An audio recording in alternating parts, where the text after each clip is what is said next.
cold start, India's clever plan to punish a nuclear-powered Pakistan. Pakistan Prime Minister Shahid Khaqan Abbasi said on Wednesday his country had developed short-range nuclear weapons to counter the cold start doctrine adopted by the Indian Army. The doctrine has been in talks for many years, but the government and the armed forces have seldom owned it in public. In an interview, Chief of Army Staff General Bipin Rawat publicly acknowledged the existence of such a doctrine when he took charge in the beginning of this year. Below is a primer on the emergence of cold start, its aims, and how it is perceived by Pakistan.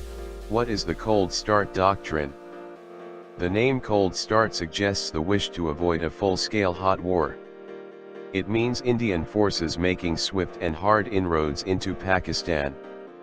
Such strikes will be limited in scope so as not to give any reason to Pakistan to launch a full-scale retaliation.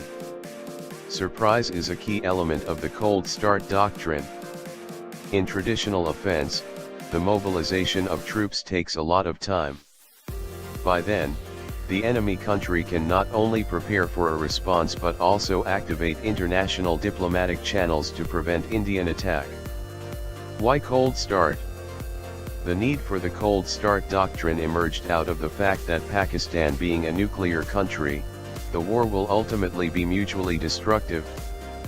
Pakistan has used its nuclear power status to counter India's warnings of armed conflict. Pakistan has indicated often that it would not shy away from using nuclear weapons against India. A cold start gives India an escape from the inevitability of nuclear conflict with Pakistan. A cold start allows India to attack Pakistan without the possibility of a full-scale war breaking out, since cold start strikes are limited in scope and never raise enough temperature to give Pakistan a reason to mobilize its forces for a full war. How Pakistan and others see it. Pakistan PM Abbasi's statement reflects that the doctrine has upset Pakistan enough that it is finding ways to counter it.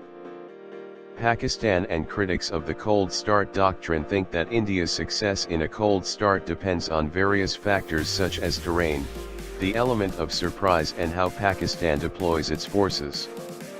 But the fact that Pakistan has designed short-range nuclear weapons to counter the cold start itself implies that it has been forced by India to shun reliance on the option of a full-scale war.